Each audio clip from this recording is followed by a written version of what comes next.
Cristo al cielo yo voy. Muy bien, ¿cómo están? Qué bueno, me alegro que estén bien. Estoy contento de poder compartir con ustedes la Escritura. No sé si les ha pasado a ustedes, tenemos personas de diferentes países, nacionalidades, y yo estoy muy preocupado por Chile. No sé si usted ha visto las noticias, pero estoy preocupado por la situación que se vive. ¿Cuántos tienen problemas en sus países? Bueno, todos. Solo los americanos no levantaron la mano. No, pero de todos modos también hay problemas acá. Todo en Chile, todo empezó por un alza de 30 pesos chilenos. 500 pesos chilenos es $1 aproximadamente. 30 pesos chilenos no es nada. Son 7 centavos creo que de $1. Pero vienen diferentes tipos de problemas que todo esto llevó, finalmente fue la gota, ¿no?, que rebalsó el vaso. Ayer estaba leyendo un diario de Chile y salió que aquí en Estados Unidos, en Nueva York, empezó un gran grupo de personas a evadir, a saltar, a pasar sin pagar el metro. No sé si alguien lo vio acá en Nueva York. Justo fue lo mismo que detonó el gran problema político-social que hoy hay en Chile. Y pasó lo mismo en Nueva York. Empezaron a las personas a entrar así sin pagar al metro, ¿no? ¿Cómo le dicen acá? Al subway. Al subte. Ajá. Y empezaron a pasar. Y yo me preguntaba, ¿qué impide que hoy, donde nosotros vivimos, haya una crisis política y social? Nuestros países están muy mal. Si miramos desde el sur, vamos subiendo, Argentina, Chile, vemos Bolivia, vemos Perú, Ecuador, Colombia, Brasil, Uruguay, Paraguay también, si bien no se menciona mucho, pero tiene sus problemas también. Pasamos un poquitito más arriba a Centroamérica, Panamá también está con muchos problemas. Puerto Rico, ¿cierto? Vamos al Caribe, Haití y República Dominicana está muy mal.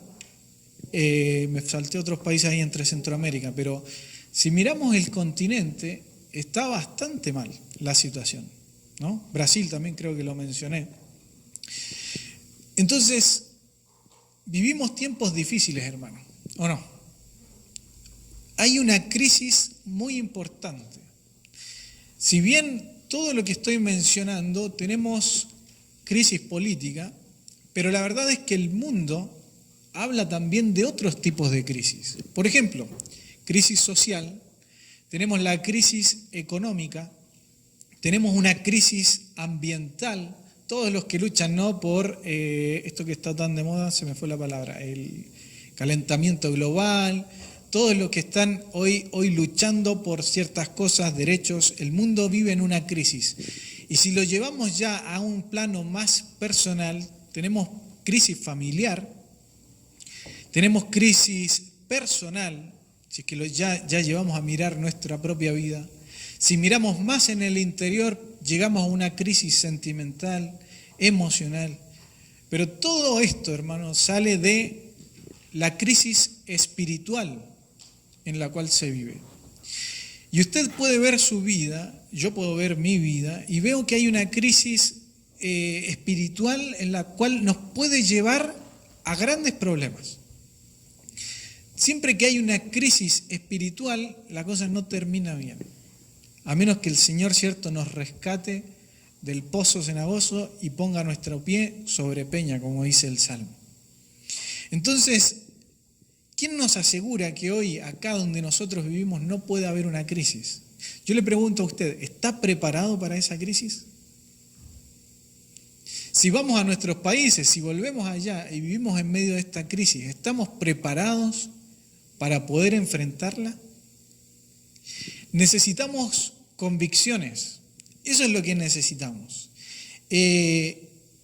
Porque cuando tengo una convicción, voy a vivir, ¿cierto?, una convicción bíblica, porque puedo tener una mala convicción también. Pero cuando tengo una convicción bíblica, voy a vivir con decisiones sabias. Y justamente, ¿qué es lo que Mario estuvo compartiendo 2 domingos con nosotros? A ver si prestaron atención. No lo defrauden a Mario, por favor.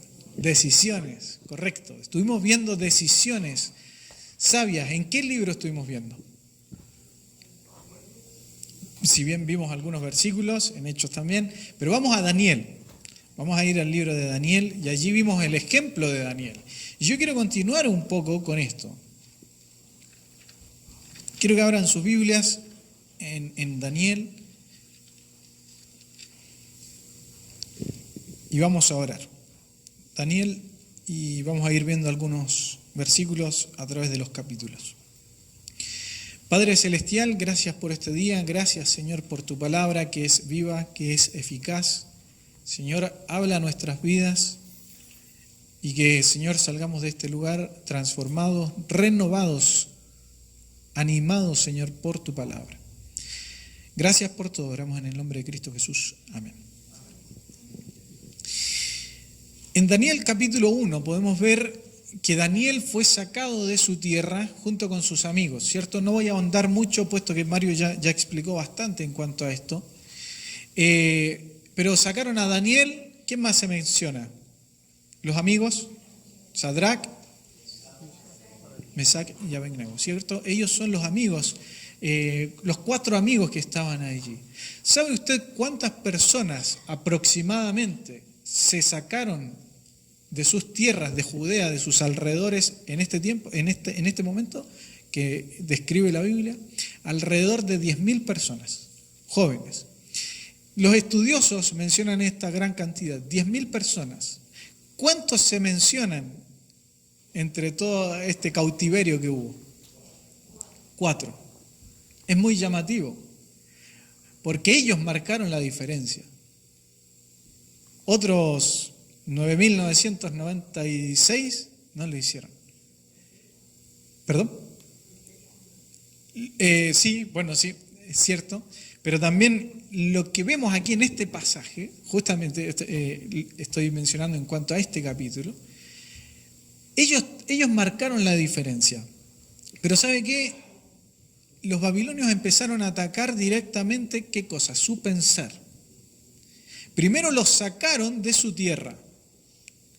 Es decir, ya con eso se tenían que olvidar de familias, costumbres y muchas otras cosas. Los sacaron de su tierra. Segundo, ¿qué hicieron con ellos? Les cambiaron el nombre. Si bien Mario lo mencionó, quiero recordar solamente, Daniel significa príncipe de Dios. Y le pusieron por nombre Belsasar, que significa príncipe de Bet. Ananías significa misericordia de Dios. Y le pusieron por nombre Sadrac, que significa mandato de Aku. ¿Quién es Aku? El dios de la luna. Misael significa ¿quién como Dios? Y le pusieron por nombre Mesac, ¿quién como Aku? Azarías, a quien Jehová ayuda, y le pusieron por nombre Abednego, que significa siervo de Nebo. Todos los nombres que les colocaron estaban atacando directamente a Dios, ¿cierto? El significado de sus nombres, y querían borrar de sus mentes, de su corazón, el nombre de Dios. Otra cosa que atacaron en Daniel capítulo 1, versículo 8, ¿qué fue?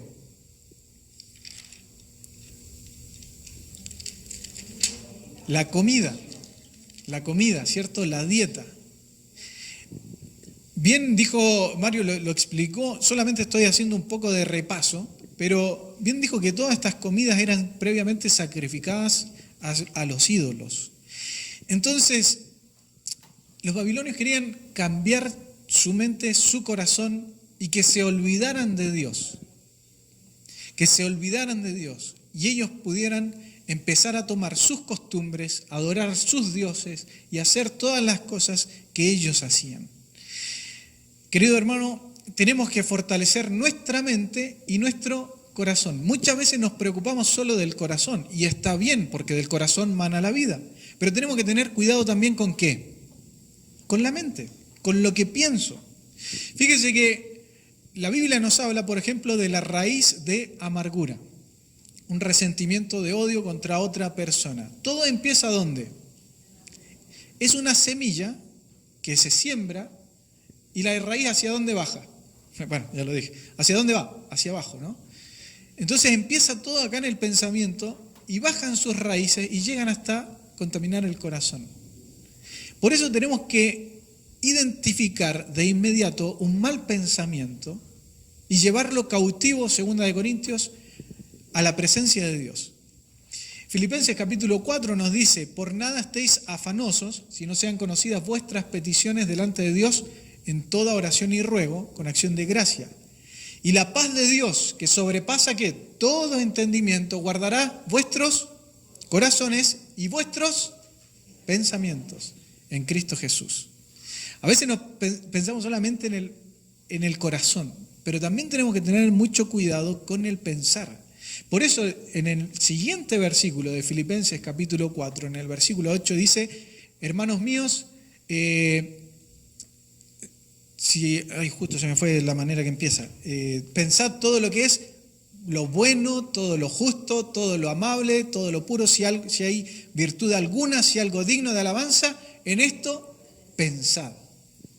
Lea el contexto allí y dése cuenta que también es muy importante el pensar. Y Satanás quiere atacar nuestro pensar, porque cuando él coloca la semilla de la duda, desconfiamos de Dios y después esta desconfianza echa sus raíces en el corazón. Fíjese cómo empezó la tentación con Adán y Eva. Les mintió sobre Dios. No, Dios, con que Dios dijo esto, sembró la duda y después empezó el pecado. Y siempre empieza así. Por eso nosotros necesitamos que convicciones bíblicas. Y allí en Daniel capítulo 1, vamos a leer el versículo 8. Daniel capítulo 1, versículo 8 dice: y Daniel propuso en su corazón no contaminarse con la porción de la comida del rey, ni con el vino que él bebía. Pidió, por tanto, al jefe de los eunucos que no se le obligase a contaminarse. A raíz de este versículo me surgió una pregunta. ¿Qué hubiera pasado si el jefe de los eunucos le hubiera dicho: no puedes comer otra cosa que no sea esta comida que te vamos a dar? ¿Qué hubiera pasado? ¿Qué piensa usted? ¿Que no comería? Hubiera pasado dos cosas: o la comía o no la comía, ¿cierto? Si no la comía, se moría. Y allí está la convicción de él. Yo pienso, esto no lo dice la Escritura, es mi pensar, pero yo pienso que Daniel hubiera preferido morir de hambre antes que haber comido la comida del rey. ¿Por qué llego a esta conclusión? Justamente porque cuando le dijeron: cualquiera pues que ore a otro Dios, 2, 3 capítulos después, cualquiera que ore, que dedique su vida a Dios, será enviado al foso de los leones. ¿Y qué hizo Daniel? Prefirió ser comida para leones. Tenía una convicción bíblica. ¿Qué pasó justamente con los 3 amigos, que es donde nos vamos a centrar en breves momentos? ¿Qué pasó con los amigos de Daniel, Sadrac, Mesac y Abednego, cuando les dijeron: se tienen que arrodillar ante la estatua de Nabucodonosor o serán enviados al horno de fuego? ¿Qué hicieron ellos? Al horno de fuego. Tenían convicciones bíblicas que, si bien podían cambiar sus nombres, podían sacarlos de su tierra, pero su Dios no los iban a sacar de su corazón. Y por eso, cuando iba a atacar directamente sus convicciones, ellos no transaron, no hicieron un trueque, no jugaron. Y dijeron: no, nosotros es así. Y ya. Por la gracia de Dios, Daniel halló gracia ante el jefe de los eunucos y les permitió comer legumbres. Pero hermanos, nosotros tenemos que aprender a tener principios, costumbres que agraden a Dios. ¿Tiene usted principios, costumbres, hábitos que agraden a nuestro Dios? El mundo se mueve por lo que ve, ¿no? Todo el mundo se mueve por lo que ve, por lo que gana, por lo que puede llegar a ser. Así se mueve el mundo. Pero el creyente se mueve por fe. No es por lo que yo pueda ver, sino por los que confío en Dios. Recién cantábamos, yo no necesito ver el plan, yo no necesito ver el final. Todo lo que necesito hacer es seguirte, Señor, y hacer tu voluntad, la cual es buena, agradable y perfecta. Romanos capítulo 12, versículo 3. ¿Cuál es su convicción? Por ejemplo, hace unos días, 31 de octubre, ¿qué pasó? Halloween. ¿Cuál es su convicción en cuanto a eso? Y no quiero que quizás empecemos a debatir, pero ¿cuál es la convicción en cuanto a eso? Y si vamos a otras fiestas, quizás mundanas, ¿la celebra o su corazón está firme en lo que Dios dice? Y hoy hasta las iglesias se han acostumbrado a celebrar ciertas cosas que son paganas, tristemente. Pero necesitamos convicciones porque estas son las que nos mantienen firmes. Miremos el árbol afuera. Por más que hayan fuertes vientos, ¿por qué está firme? La raíz. La raíz no se ve, pero es lo que lo mantiene. Su vida, mi vida, tiene que tener convicciones, raíces. No es lo que yo pueda ver, sino lo que realmente mantiene mi corazón firme en el Señor. Y por eso nuestras convicciones tienen que ser bíblicas, en la Escritura. Vamos al capítulo 3. Allí es donde vamos a tener nuestro tiempo de aprender de este pasaje.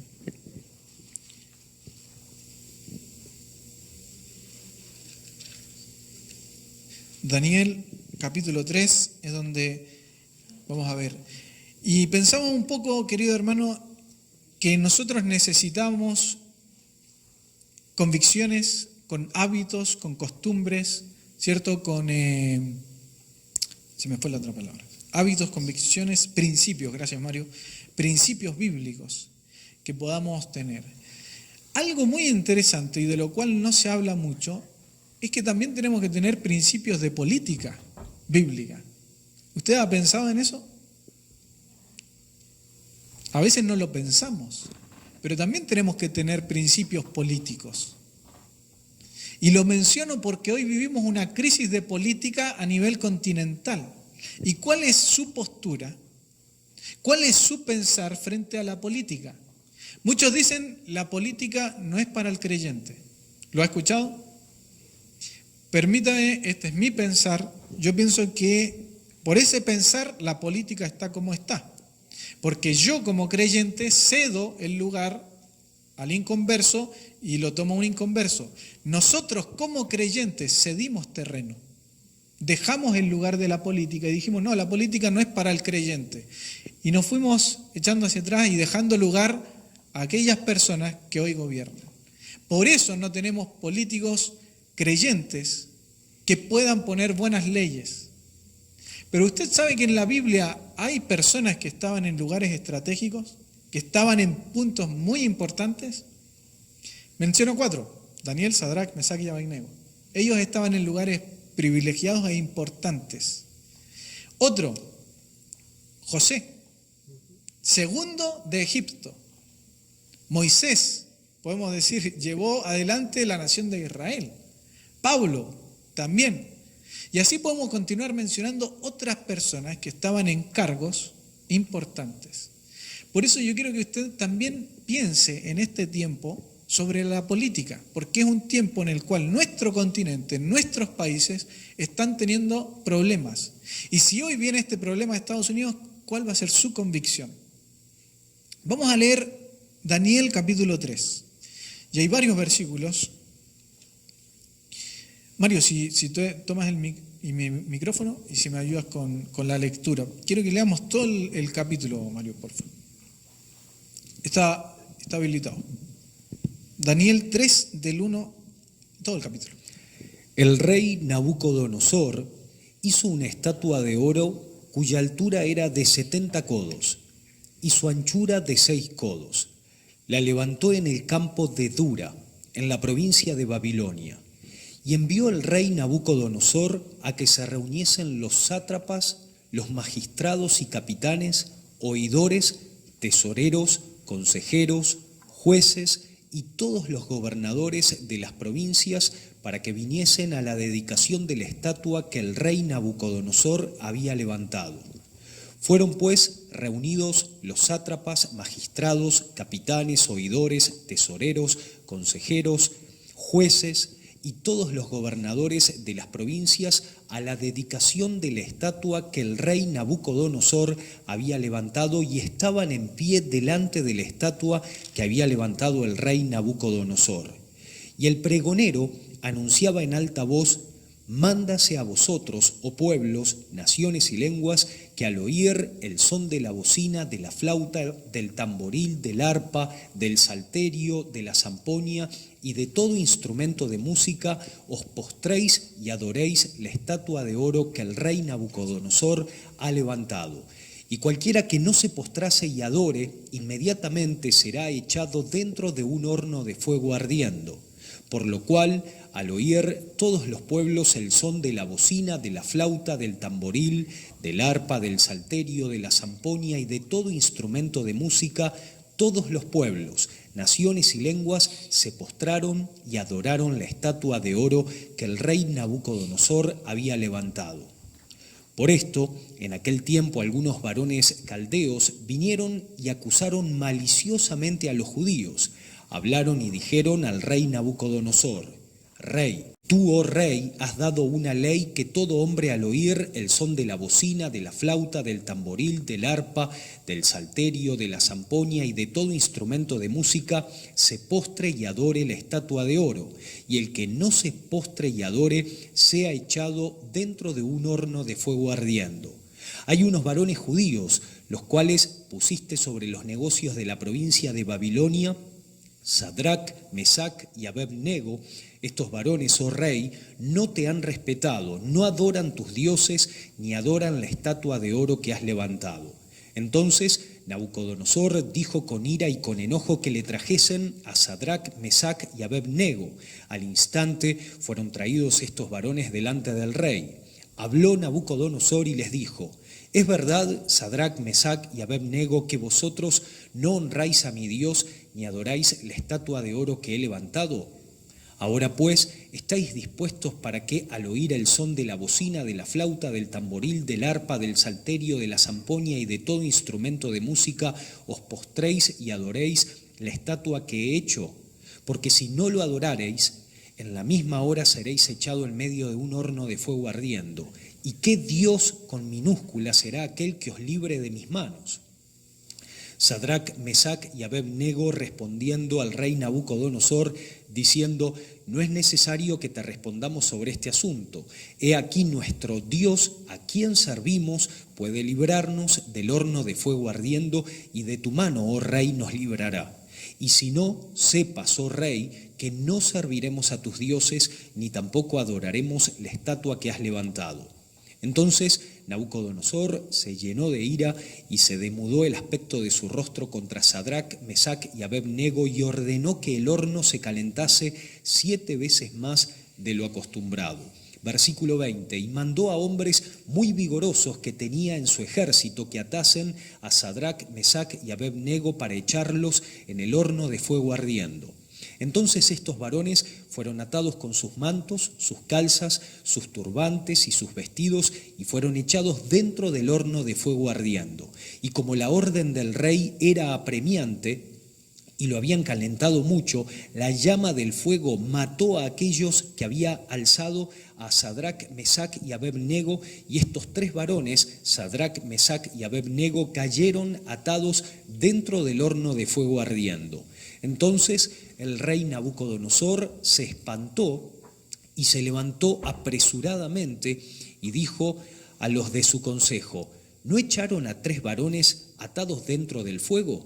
Ellos respondieron al rey: es verdad, oh rey. Y él le dijo: he aquí, yo veo 4 varones sueltos que se pasean en medio del fuego sin sufrir ningún daño, y el aspecto del cuarto es semejante a hijo de los dioses.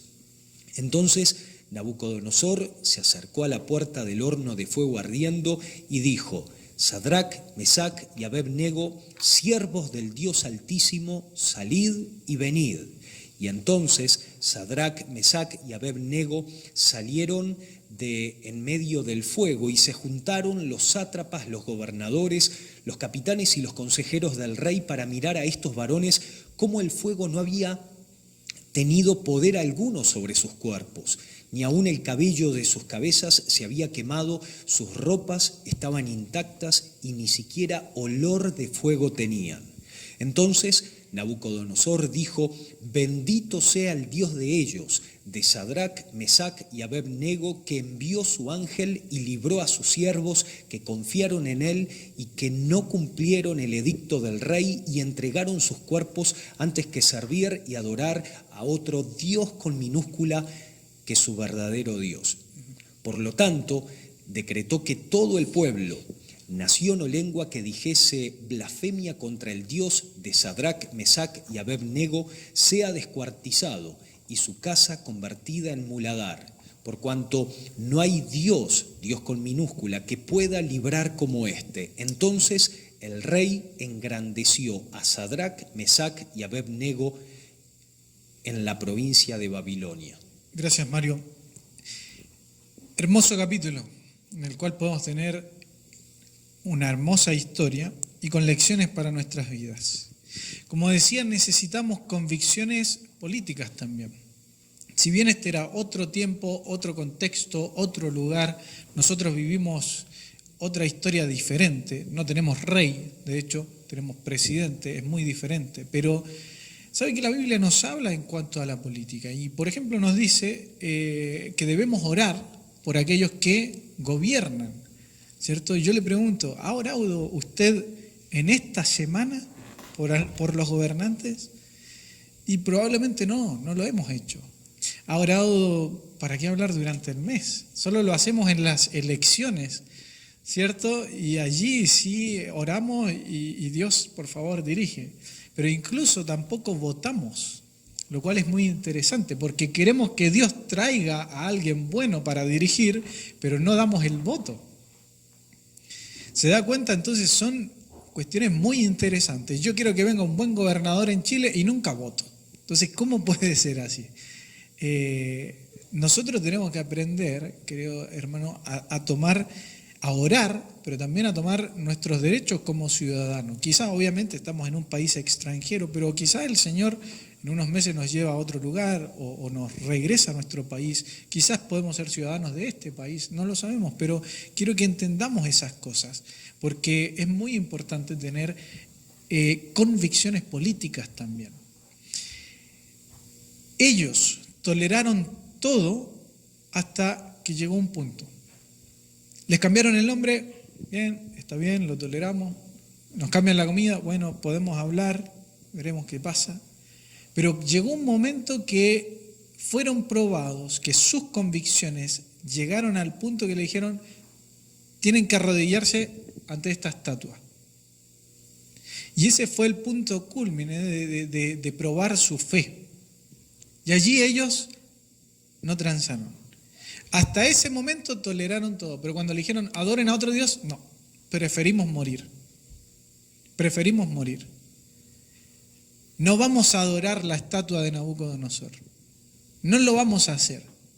¿Por qué? Bueno, porque tenemos un Dios poderoso que puede salvarnos del horno.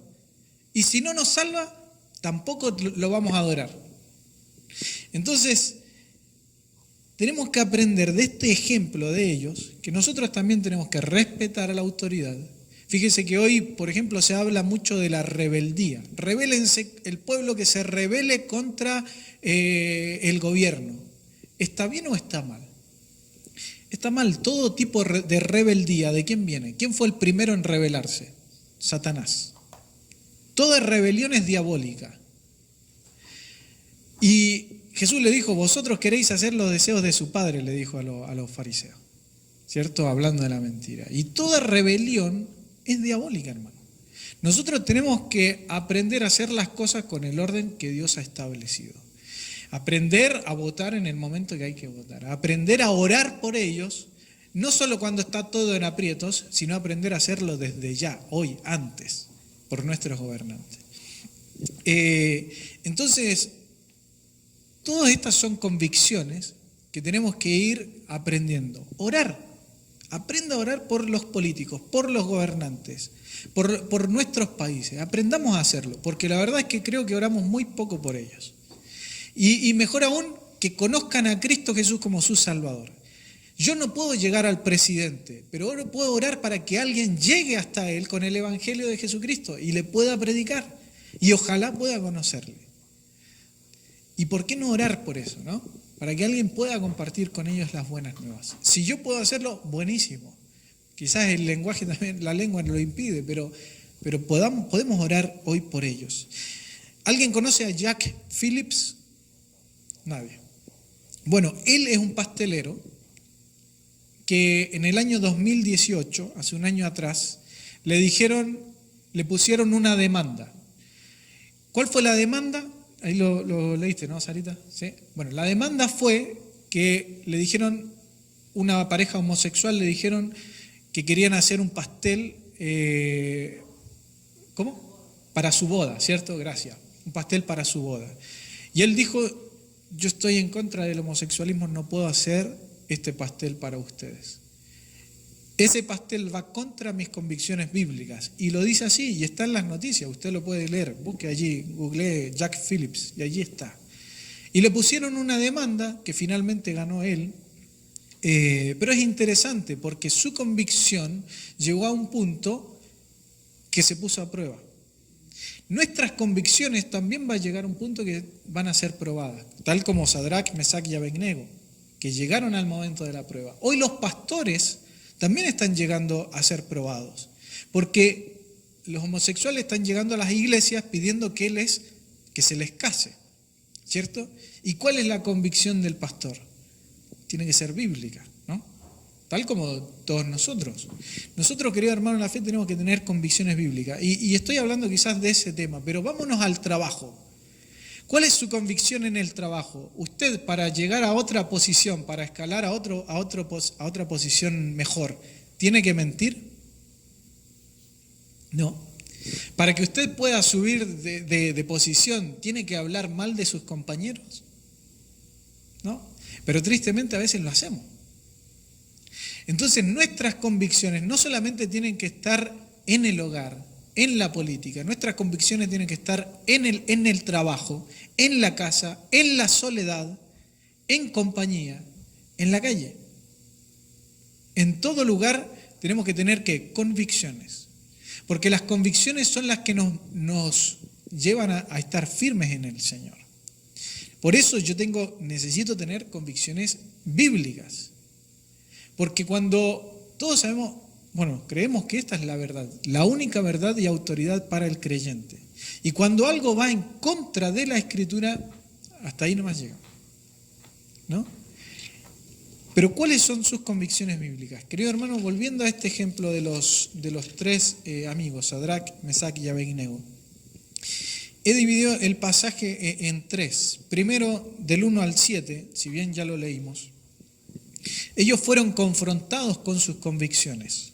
Y allí el rey Nabucodonosor dice que creó esta estatua y al escuchar toda la música, ¿cierto? Las personas tenían que adorar a la estatua.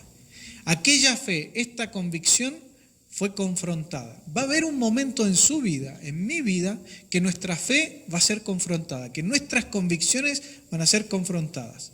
Quizás sea en el trabajo, quizás sea en la calle, quizás sea con un amigo, por ejemplo, ¿qué piensa en cuanto al aborto? ¿Ve? Entonces, voy a discutir con mi amigo y ¿qué dice la Biblia en cuanto a esto? Él me va a decir lo que dice el mundo, lo que dice hoy esta sociedad, y cómo demuestro lo que Dios dice en la Escritura con amor, con mansedumbre, porque lo que nosotros tenemos que compartir es todo con amor. Cristo Jesús debatió con los fariseos y lo hizo con amor, con sabiduría. Y fíjese que Daniel le dice que habló sabiamente en el capítulo 1, en el versículo 8, habló sabiamente con el jefe de los eunucos para que no se le obligase a comer. ¿Habló cómo? Sabiamente. En el capítulo 2, el rey Nabucodonosor tuvo un sueño y nadie lo podía interpretar y mandó a matar a todos estas personas que se habían traído para que fueran preparados en todo lo que es el pensar babilónico. Entonces, ¿qué pasó? Entre esas personas que se iba a matar estaba Daniel, Sadrac, Mesac y Abednego. ¿Y qué hizo Daniel? Dice la Escritura que habló sabiamente. Interesante, porque nosotros, ante las cosas que nos afectan, mi primera reacción es ¿cuál es? Defenderme, ¡pum!, atacar. Y si le puedo dar un golpe letal, lo hago, ¿no? Y es así, nos defendemos. Pero Daniel habló sabiamente, buen ejemplo. Entonces en el versículo 1 al 7, vemos cómo ellos fueron confrontados. Hoy el Espíritu Santo, querido hermano en la fe, nos capacita para decir no al pecado. Tenemos que aprender a decir no al pecado. Porque el mundo está lleno de personas que no le supieron decir no al pecado. El cementerio está lleno de personas que jugaron con el pecado y terminaron muertos. ¿Y sabe qué? Tristemente el infierno está lleno de personas que no supieron decir sí a Cristo Jesús, que le rechazaron y hoy están condenados por la eternidad. Tenemos que aprender a decir no al pecado y decir sí a las cuestiones bíblicas. Daniel junto con sus amigos no transaron y nosotros también tenemos que aprender de este ejemplo. En el mismo capítulo que ya leímos, versículos 8 hasta el 25, ellos demostraron su fe. Primero se les confrontó, pero segundo, demostraron la fe. En el versículo 15 dice, ahora pues, ¿estáis dispuestos a morir? ¿Y qué Dios será aquel que os libre de mi mano? Evidentemente Nabucodonosor no conocía a Dios, pero finalmente lo pudo conocer ¿por quiénes? Por el testimonio de Sadrac, Mesac y Abednego. Dice allí, ¿qué Dios los va a librar de mi mano? No conocía al verdadero Dios, no lo conocía. Pero por el ejemplo de ellos, porque estuvieron dispuestos a morir, porque sus convicciones eran que Dios los podía librar del horno de fuego, pero si no los libraba, fíjese el versículo, esa frase me encanta, y si no, o sea, ellos dicen, Dios nos puede librar, y si no nos libra del horno de fuego, tampoco vamos a adorar, preferimos morir. Eso es convicción. Entonces, tenemos que aprender a decir no al pecado. Un creyente, querido hermano en la fe, con convicciones, no se engaña fácilmente. ¿Por qué? Porque conoce la verdad. Un creyente con convicciones bíblicas, no le pueden, decimos en español, no le pueden meter el dedo en la boca, decimos, ¿no? Un creyente que toma decisiones a la ligera, evidentemente no tiene convicciones. Pero también las convicciones nos ayudan a vivir en integridad. Recuerde eso, las convicciones nos ayudan a vivir en integridad. ¿Por qué? Porque yo estoy convencido que el pecado a Dios no le agrada y por ende voy a vivir de otra manera. Estoy convencido de que, por decir algún ejemplo, el alcohol a Dios no le agrada y no lo voy a tomar. Estoy convencido de que a Dios no le agradan las drogas. Estoy convencido de que vivir en infidelidad para con mi esposa a Dios no le agrada. Entonces vivo de una manera que a Dios le agrade. Por eso necesitamos convicciones. Las convicciones nos ayudan a vivir en integridad. Y ojo que la convicción no se forma en medio de la tentación. La convicción, ¿cuándo se forma? Previo a la tentación, ¿cierto? Acá ellos llegaron a la prueba, ¿cierto? Y quizás tuvieron la tentación de llegar a adorar, a inclinarse ante esta estatua o no hacerlo. Pero su convicción era más fuerte. Por último, en el versículo 26 adelante, Dios los reconoce, ¿no? Si bien ya hicimos toda la lectura, yo le animo a que lea este pasaje nuevamente, medite en él, en el capítulo que ya Mario presentó, en el capítulo 1, en el capítulo 2, el sueño de Nabucodonosor, capítulo 3. Lea este libro de Daniel. Por último, Dios los premia, ¿no? Ellos prefirieron entregar sus cuerpos para morir antes que inclinarse ante esta estatua.